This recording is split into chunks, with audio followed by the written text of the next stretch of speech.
스루풋 콘스트레인 타임즈 2024년 6월 17일자를 진행하도록 하겠습니다. 구독, 좋아요 부탁드리고요. 필요하시면 1.5 배속을 보시기 바랍니다. 한국, 호주를 G7에 가입시켜 G9으로 만들라는 CSIS 국제전략문제연구소, 제목을 제가 이렇게 붙여봤습니다. 서윤지 에디터 모빌리티 TV라는 데서 보도를 했는데요. 당초 CSIS는 한국, 호주가 G7의 우선순위인 인도태평양, 경제회복력과 안보, 식량안보, 디지털 경쟁력, 기후, 우크라이나, 지속가능한 발전, 군축과 비확산, 노동 등 국의 영역에서 상당한 역량을 기여할 수 있으며 국의 영역에서 기존 회원국과 동등하거나 더 잘 대응할 수 있다고 평가했다는 것입니다. 정말 G7 우선순위에서 시급한 우선순위를 정해야 하는 것 아닐까, 그런 생각을 해보고요. 스루풋 콘스트레인 타임즈의 주제는 어제도 오늘도 생존이 최우선 순위입니다. 이렇게 생각을 해봤어요. 상징적으로 그 기시다 총리가 나온 부분을 찍었는데, 마크롱은 뭐가 불편한지 좀 얼굴이 찡그려져 있고, 뭐 햇빛이 뜨거워서들 그런 건지 잘 모르겠습니다만은,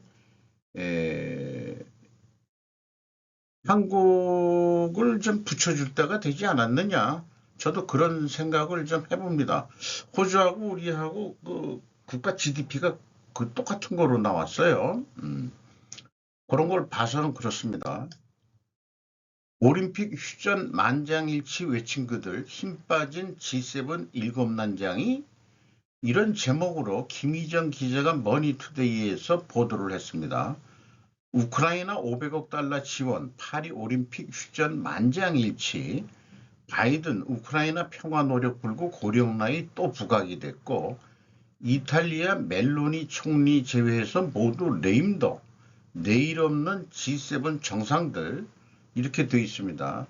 이것은 이제 유럽 의회 사람들하고 이번에 뭐 간접적으로 다른 회의가 있어서 유럽 이게 참 이 이름이 길어가지고 이 뒤에 있는 여성분 우르줄라 폰데어 라이엔 유럽연합 집회위원장 뭐 해서 이탈리아 총리 등 뭐 여러 사람들이 기념사진을 좀 찍었다는 거예요. 그 중동 사람들도 좀 부르고 뭐 이렇게 된 거 가서 IMF 총재도 왔네요. 그래가지고 기념사진들을 좀 찍었다 이런 얘기네요. 요 장면은 이제 둘이서 이제 찜찜해가지고 등 돌리는 모습인데, 이것이 이 날선 공방을 주고받았는데 낙태권 뭐 이런 거에 대해서 견해가 달라가지고 그게 이제 뭐 거기에는 안 들어간 모양이죠. 어쨌든 이런 내용을 또 보도를 했습니다. 미국, 한국 푸틴 방북 관련 긴급회의 개최, 토마스 마레스카 UPI에서 보도를 했습니다. 김홍균 외교부 1차관이 커트 캠벨 미 국무부 부장관과 통화했다고 외교부가 성명을 통해 밝혔다. 이 김정은이 찾아갔을 때 푸틴하고 좀 찍은 사진이고요. 푸틴 대통령이 북한을 방문한 것은 2000년 현 지도자 김정은의 아버지인 당시 지도자 김정일을 만났을 때 딱 한 번이다.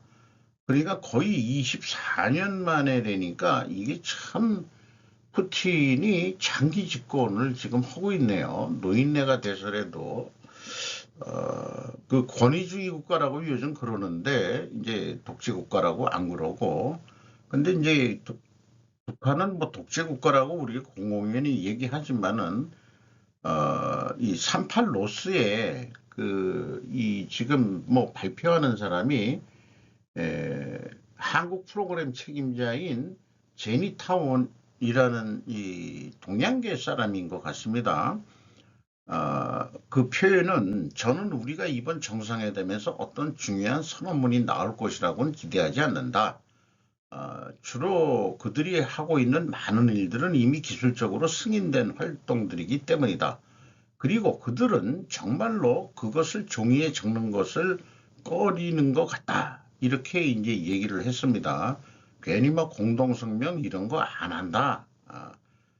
구두로 비밀스럽게 뭐 비밀까지는 아니지만은 그런 식의 그 표현을 했네요. 대기업 절반 이상 ESG 공시 2028 이후 의무화해야 장우정 기자가 조선비지에서 보도를 했습니다. 오는 2026년 기후 분야부터 국내 상장 기업들의 ESG 공시가 의무화를 앞두고 있다. ESG 공시 의무화 도입 시기로 전체 응답 기업의 58.4%가 2028년 이후가 바람직하다고 답했다. 기업들은 좀 연기하자 상공회의에서 말하자면 설문조사를 한 것 같습니다. 공시 의무화 방향은 거래소 공시가 38.4%, 거래소 공시 후 유예기간을 두고 사업보고서에 공시로 전환하자 별도 공시를 하지 말고 두 가지를 복잡하게 하게 만드느냐. 그냥 그 사업보고서 낼 때 이걸 좀 하자. 이렇게 하는 의견도 있고 자율공시 순으로 나타났답니다. 가장 핵심이 되는 것은 협력업체와 등 가치사슬 과정에서 발생하는 모든 간접적 배출을 포함하는 스코프 3 탄소 배출량 공시에는 응답 기업의 절반 이상 56%가 이 공시를 반대하고 답했다. 전에 이 지득된 얘기로는 그 직원들이 무슨 출장이나 무슨 외출을 할 때 자기 자가용을 쓴다든지 이럴 때 그게 전기차가 아니고 휘발유차를 쓴다든지 가솔린 엔진을 그러면 거기에서 나오는 배출량까지 다 집계를 해라. 그러면 이게 기업을 하라는 얘기인지 말라는 얘기인지 제가 요걸 조금 학습을 했거든요. 참 어렵구나 이런 걸 했는데 동시에 연결기준 종속회사 기업까지 포함해 공시하는 방안에도 대부분 반대했다고 그러는데 이것은 스컵 2 정도로 제가 들어가는 거로 이해를 하고 있습니다.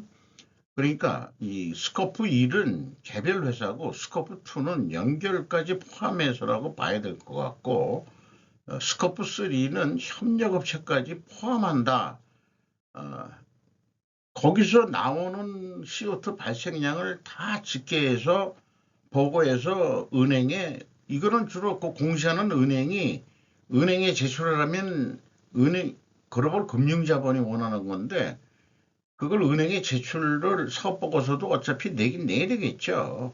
근데 뭐 공시를 하면은 안 내도 알게 되는 거니까 이렇게 이제 글로벌 금융자본이 기업들을 지배를 하겠다는 거로 이제 이해가 되니까 지금 뭐 미국 비즈니스 라운드 테이블에서 거의 저항이 일어나는 것 같고 그거 한다고 지금 기후 뭐 이런 것들이 제대로 되겠느냐 회의감들이 많이 일어나고 있다는 얘기죠. 그래서 조영준 대한상의 지속가능경영위원장은 회계 공시도 수십 년에 걸쳐 시행착오를 거치며 안착해온 거를 감안하면은 우리나라는 해외 사례를 참고해서 충분한 기관과 함께 기업에 부담되는 공시 항목들을 좀 완화할 필요가 있다라고 그렇게 얘기를 하고 있습니다. 요거는 뭐 말씀드린 대로 그걸 제가 정리를 해 놓은 거고요. 그래서 자, 이게 ESG가 나름대로 또 강제 이 법규가 아니고 어떤 국제 기준을 한국 기준화하는 건데 그 이력을 좀 제가 좀 정리해 놓은 것들이 있습니다. 그 날짜 그때는 이게 방송을 안 해가지고 그 날짜 인용 이런 것들이 좀 서투른 거를 좀 양해를 해주시고요. 로스차일드 홀딩스 회장 포용적 기업 더 나은 수익 얻어 이 포용적 기업이라는 용어를 그때 썼습니다. 포용적 자본주의라고도 표현을 했어요. 이 로스차일드 뭐 뒤에 그 이름이 있는데 그 린 포레스터 드 로스차일드 이 여자분의 이름이 그렇게 되는데 2015년 11월 3일 셰러턴 워커힐에서 한국투자공사 KIC가 있다는 건 처음 알았어요. 그때 이게 공공펀드 공공투자협의체 예를 들면 국민연금이 이런 데 들어가 가지고 국민연금이 공공펀드죠. 외국에도 그런 게 많고 뜻을 같이 해서 뭐 하자 이런 얘기 같기도 해요. 린 포레스터 드 로스차일드 E.L. 로스차일드 홀딩스 회장이 기업들에게 ESG 환경 사회적 기업 기업 지배 구조 원칙을 지킬 것을 주문했다.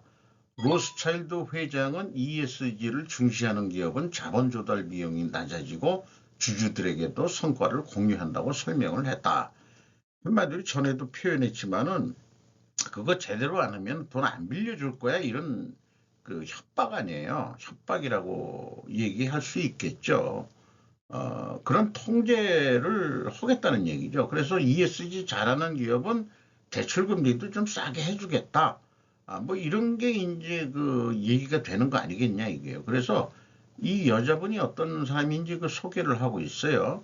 로스차일드 회장은 영국 로스차일드 그룹의 전 회장 에블린 로스차일드 경의 아내다. 미국의 차기 대권 후보로 유력한 힐러리 클린턴 국무장관이었죠. 선거자금 모금을 돕고 영국 이코노미스트지의 지분을 일부 보유하는 등 영국의 대표적인 투자자로 알려져 있다. 그러니까 이 영국과 미국을 움직이는 것은 이 영미 계열의 그 로스차일드 이렇게 얘기를 해야 될 것 같고 옛날에 그 로스차일드 그 생길 때 그 오형제가 있다고 그러는데 각국에 많이 만들었지만은 지금은 이제 이렇게 그 세대가 좀 넘어오면서 유럽 쪽에 스위스 로스차일드가 있다고 그래요. 거기하고 좀 뭔가 옛날에는 다 뜻이 잘 맞아가지고 협조를 해가지고 전쟁 일어날 때도 양쪽에 다 돈을 대줘가지고 나중에 이기는 쪽에 베팅해서 뭐 돈을 벌었다 이런 얘기도 있는데 지금은 조금 뭐가 그 방향이 틀리다는 얘기인 것 같습니다. 그러니까 스위스 로스차일드 쪽은 러시아 자산을 좀 맡아가지고 있다고 그러죠. 거기에 있는 돈의 이자를 우크라이나에 지원해 준다고 하는 게 이번 G7에서 나온 얘기인데 과연 그게 이루어질 거냐. 만약 그렇게 된다 그러면은 이게 로스차일드는 그 고객의 돈은 내 생명보다 중요하다는 것이 그 가문의 이 원칙이라는데 그 자기 목숨보다 귀중하게 여기는 거 그런 것들을 봤을 때 이게 좀 갈등이 있지 않겠냐 그런 생각도 좀 하게 되네요. 그래서 그때 또 궁금해서 저도 이거는 이제 저기 검색을 해서 했는데 얼굴은 뭐 되게 이쁘게 나왔어요. 이게 이 여자분인 건 맞는 것 같습니다. 이건 머리를 좀 길게 길렀고 요건 약간 살이 빠졌을 때인데 요건 조금 더 나이가 들었을 때 같은데 정치에 노골적으로 요즘에 개입하는 카발이다 이렇게 표현이 있고 로스차일드의 미국 내 세 번째 부인이다 이렇게 또 그러니까 이거는 확인되지 않은 겁니다. 선거법 개정 조치를 위해 CEO 100여 명을 소환한 린드 로스차일드 해가지고 그러면은 이 카발이라는 게 뭐지 해서 찾아보니까 고당이라고도 번역이 되는데 일반적으로 음모에 의해 일반적으로 그룹 외부에 있는 사람들이 알지 못하는 사이에 이데올로기, 국가 또는 다른 커뮤니티에 대한 사적인 견해나 관심을 홍보하기 위해 긴밀한 계획으로 뭉친 사람들의 그룹. 그러니까 이게 음모, 아니, 그림자 정보 뭐 이런 거로 얘기가 나올 수도 있죠. 클린턴 대통령이 젊었을 때인데 법무부 장관, 이게 대통령 되고 물러났을 때고 이제 대통령 뭐 후보로 나올 땐가 어쨌든가 모르겠습니다만은 대통령 때인지 모르지만 이 사람이 이제 그 남편인 모양이에요. 로스타일드 그, 그 아까 이 여자분. 근데 그 얘네들은 사진 찍을 때 부부를 이렇게 그 맞바꿔 가지고 사진을 찍나요? 친하니까 그런가? 음. 근데 요 뒤에는 안 보이지만은 트럼프래네. 클린턴이 그 로스차일드 회장 그 허리를 이렇게 그 아니 손으로 껴안고 있는 모습이 그 찍혀 있습니다. 클린턴은 워낙이나 여자를 밝혀가지고 그거를 데리고 사는 그 클린턴 여사도 대단한 거죠. 대단하죠.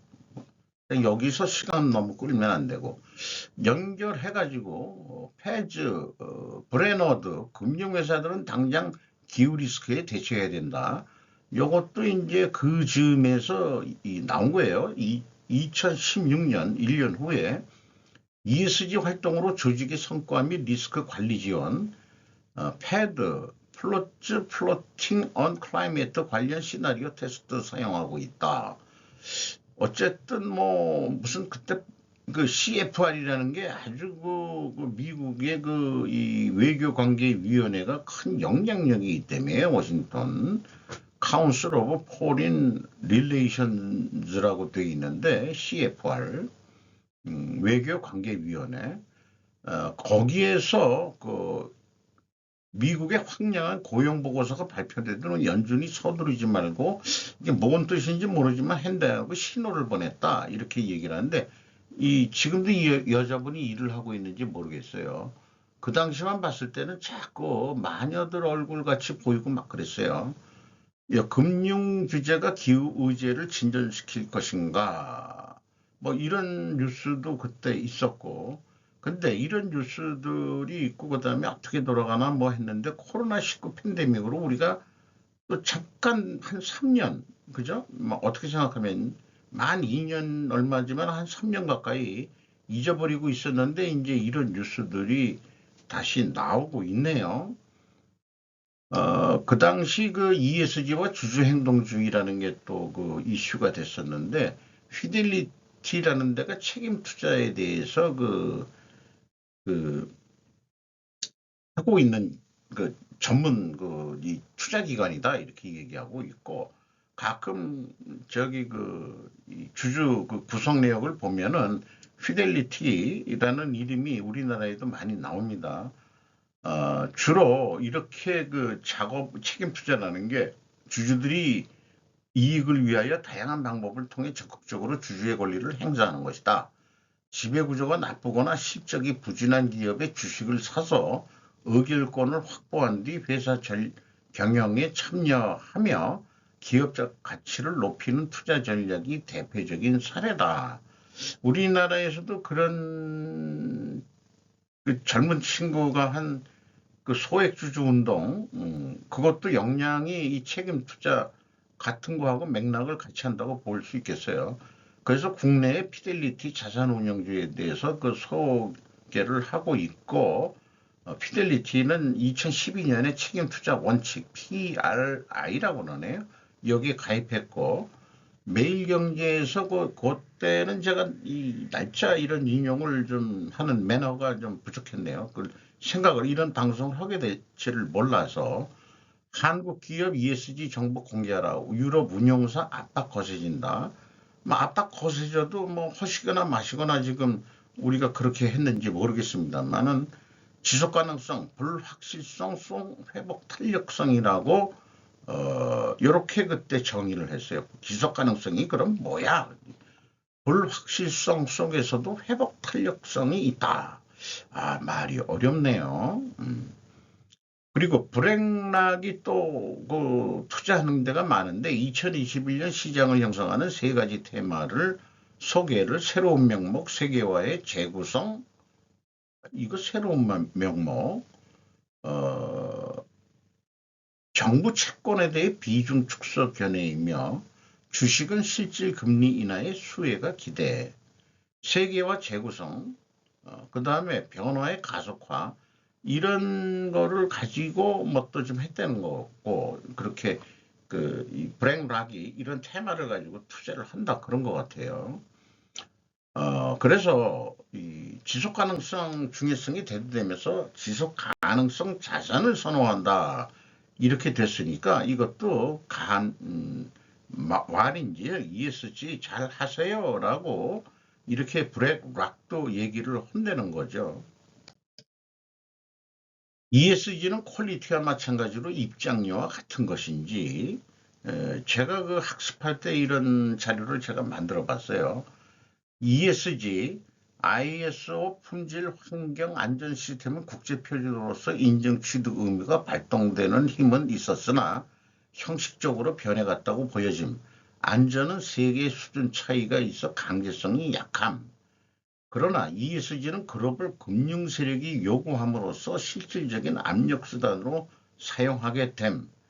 4차 산업혁명이란 이름하에 AI의 ESG 경영도구들이 알고리즘으로 탑재된다면 지속가능한 사업 기회 아닐까 이런 생각도 해봤었다는 것. 인공지능이 가는 길도 전체 최적화일 것이다. 이 전체 최적화는 중앙통제가 가능해야 실현될 확률이 높다. 뭔 그때 이제 생각으로 이런 표현을 했어요.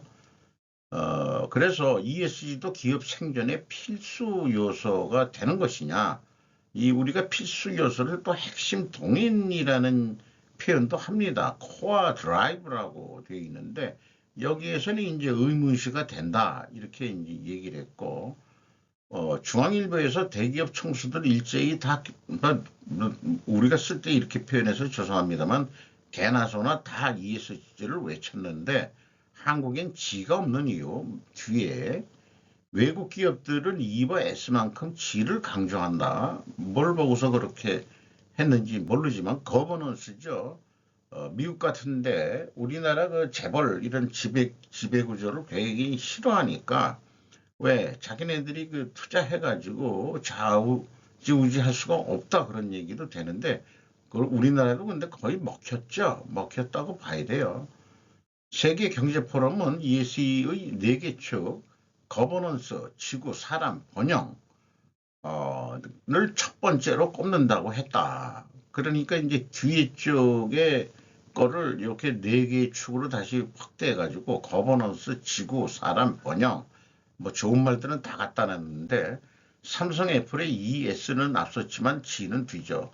ES의 집중, 청수 경영이 원인, 해외 기업은 이사회의 여성 인종 다양성 등 뭐 이렇게 얘기해가지고 우리나라 이사회가 사실 형식적이고 거수기 역할을 하는 그런 이사회가 많은 것도 현실인 거는 이해를 하고 있습니다. 그 CEO가 전문 경영인도 아니고 외국에서 요구하는 것은 전문 경영인인데 일본 측 그 보도 내용은 미국식 그 경영 문화의 그 전문 경영인은 까놓고 얘기해서 일용직 근로자 아니냐. 이렇게까지 이제 비하를 합니다. 일본식 경영에 그런 그 가업이 이루어지고 그런 전통, 일본식 경영을 해야 된다.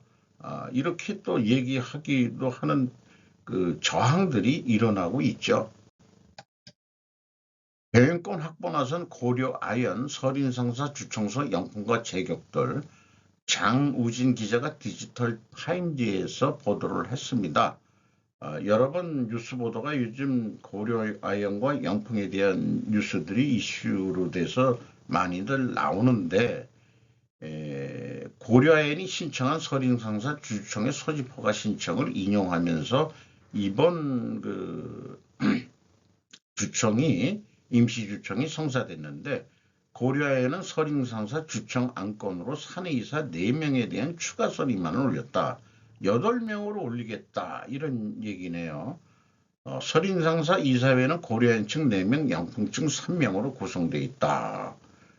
이런 얘기인데 이 지분율이 60.7%면은 사실은 뜻대로 할 수 있는데 그동안의 그 동업이라는 의리 때문에 경영은 영풍이 맡아왔다는 얘기를 여기 하고 있습니다. 그리고 이 서림상사는 비철금속 해외 수출을 전문적으로 수행하기 위해 지난 1984년 설립한 회사다. 이렇게 되어 있네요. 일반적으로 그 내수 장사하는데 영업조직하고 또 수출만 전담하는 부서가 수출부가 있고 이제 영업부가 있고 뭐 해외 사업부 또 뭐 이렇게 표현하든지 뭐 기업마다 조직을 이렇게 했겠지만은 이쪽이 그 동업을 하다 보니까 아마 그 수출에 대해서도 따로 그 수출부가 독립이 돼서 서림상사가 된 거로 그렇게 이해가 됩니다. 조금 많이 제가 관련이 좀 있어가지고 그렇게 얘기를 할 수 있을 것 같아요.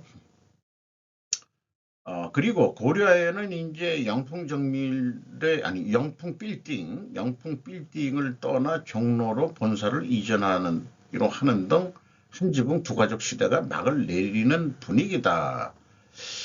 그래서 이제 전에 이런 거 뉴스를 한번 다룰 때도 얘기했지만 그 경영자들끼리 그 두 집안이 그 싸우는 것도 중요한데 그 밑에 있는 직원들은 어떤 마음을 가지고 있겠냐. 그러니까 이제 어떤 그 공동부서라든지 이런 서림상사 이런데 직원들한테 제가 이런 얘기를 해줄 수 있을 것 같아요. 누구도 두 주인은 섬길 수 없지 않느냐. 월급 주는 놈한 아니 죄송합니다. 월급 주는 사람한테 충성해라. 그것이 월급쟁이의 의리 아니야? 이렇게 얘기를 해주고 싶네요. 확실히 어떤 편에 서야 될 때는 확실히 서라 그런 얘기죠. 양쪽에서 뭐 정치도 그렇고 우리나라 정치도 그렇고 이런 게 이제 그런 거라고 볼 수 있겠죠. 비유를 한다면은 도로에 아이오닉 5 종종 보여 현대차 인리공장 누적 생산 20만 대 돌파 2년 5개월만 최정곤 기자가 파이낸셜 뉴스에서 보도를 했습니다. 일본차 텃밭 아세안 변화 바람, 현대차 현지서 4종 차량 생산, 전기차는 인도네시아에서 1위를 했고 신형 코나 전기차 사전 예약 시작, 중국 저가 전기차 공세는 변수다. 이런 것이 이제 핵심적인 거 얘기일 것 같습니다. 인도네시아에 그 현대차가 그 들어가가지고 또 그 조금씩 약진하는 모습을 그 소개를 했네요. 삼성, SK, 현대차, 롯데 네 개 그 그룹이 하반기 위기 대응 머리 맞대는 재개. 삼성 18일부터 부문별 전략 협의회, SK도 28일, 29일 경영 전략 논의. 6월 말쯤에서 하반기 전략 어떡할 거냐 이런 얘기를 한다는 거죠.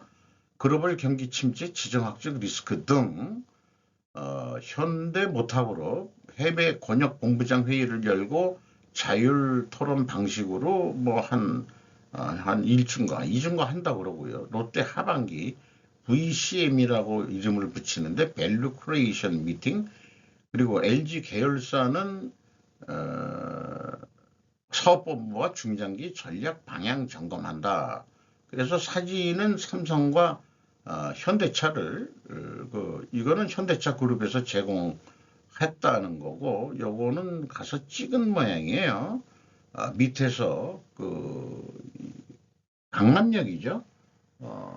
가끔 그 앞을 지나긴 하고 삼성경제연구소를 그 오픈형으로 이 방을 빌려줘가지고 그것은 연구 모임하고 그럴 때 한 몇 년 동안 여기를 좀 한 달에 한 번인가 들락날락 한 적이 있습니다.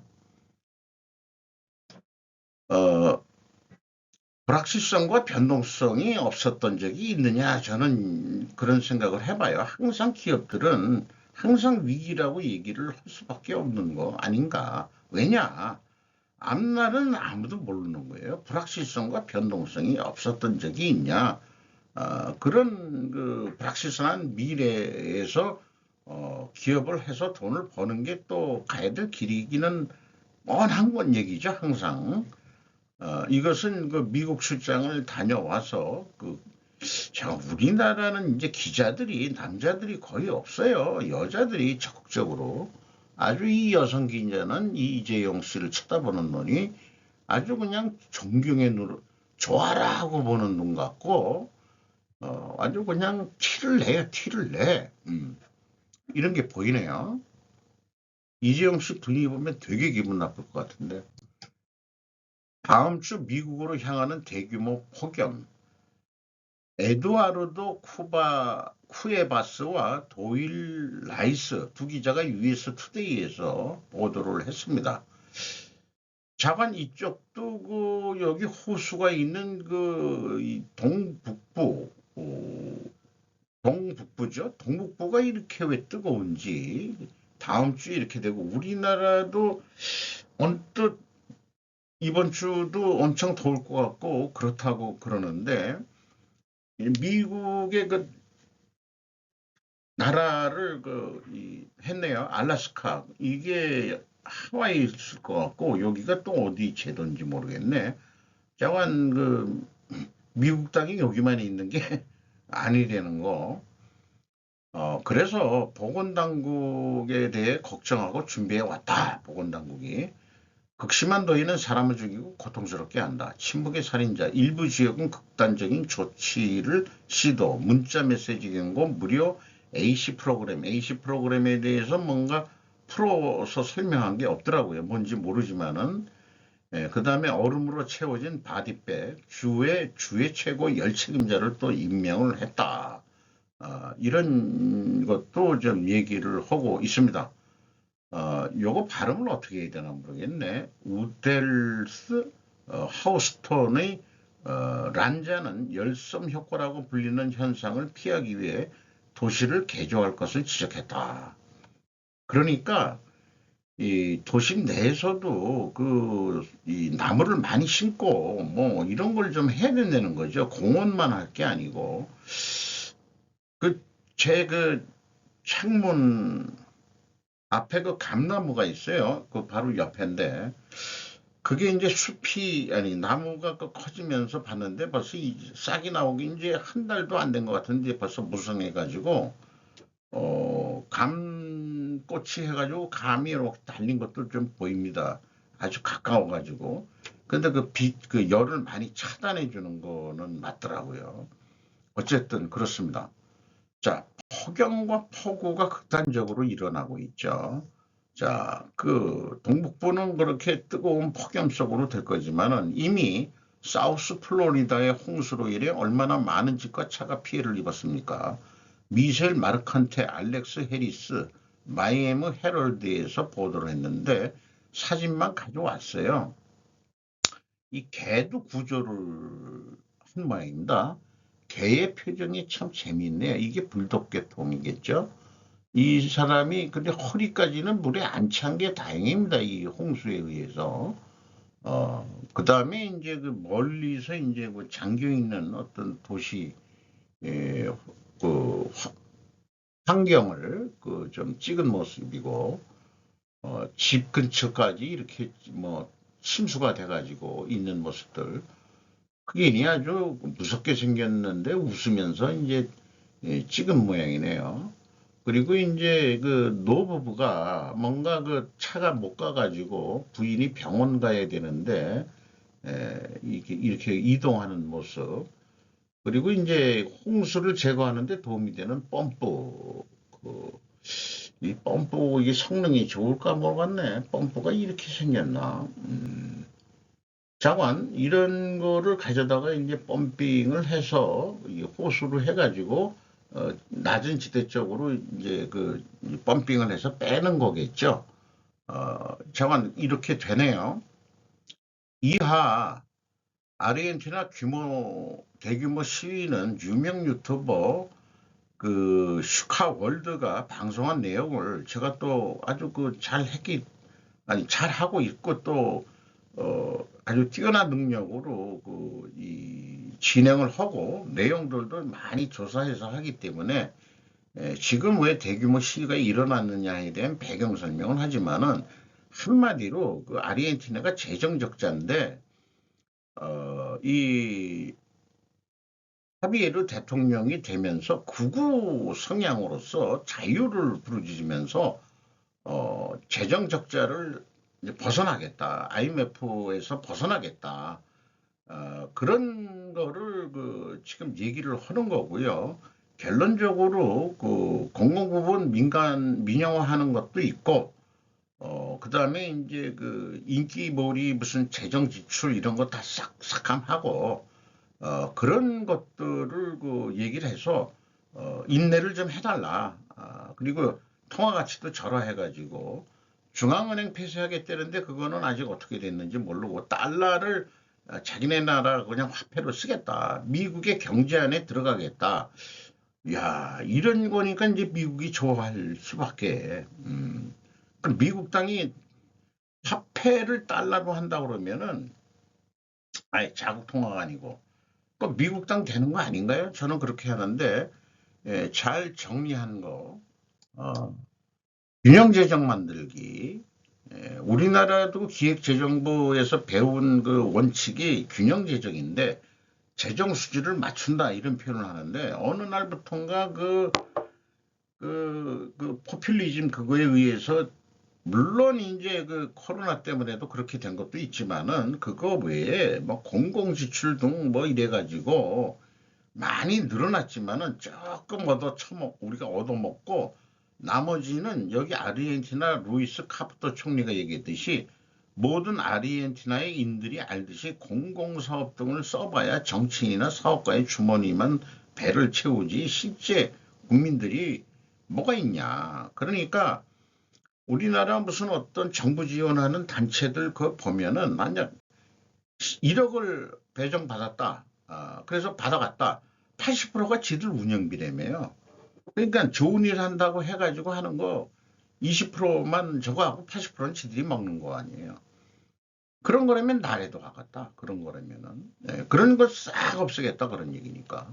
그래서 그 균형재정 만들기와 옴니버스 법안 대통령 입법 권한 요거 그래서 국회를 무력화시켜 가지고 대통령이 입법할 수 있는 4개 분야가 통과가 돼 가지고 시위가 일어나고 또 그쪽에서 반대 세력이 있으니까 공기업 민영화 이런 얘기도 있고 그래서 뭐 저도 하지만 우리나라도 IMF 벗어났지만 한국도 균형재정이 이루어야 한다. 이거는 뭐 계속 강조해도 틀린 말은 아니고요. 그 대통령이 얘기한 대로 사람들을 가장 괴롭히는 세금은 사실 우리가 부과하는 세금이 아니고 인플레이션이다. 이대로 가면 가난한 사람들은 엄청난 인플레이션에 시달릴 것이다. 그것이 세금이나 마찬가지 아니냐. 그러니까 내가 잡을 테니까 조금만 허리띠, 그러니까 이북식으로 얘기하면 고난의 행군을 합시다. 지금 하비에르 대통령이 얘기하는 거죠. IMF는 한국 국민의 근무기 운동을 높게 샀다. 이 다큐멘터리로 만들어가지고 아르헨티나에서도 그걸 소개하는 방송이 있었다고 그래요. 그런데 그걸 왜 그렇게까지 한국에서 좀 배워서 좀 잘 풀지 못했을까?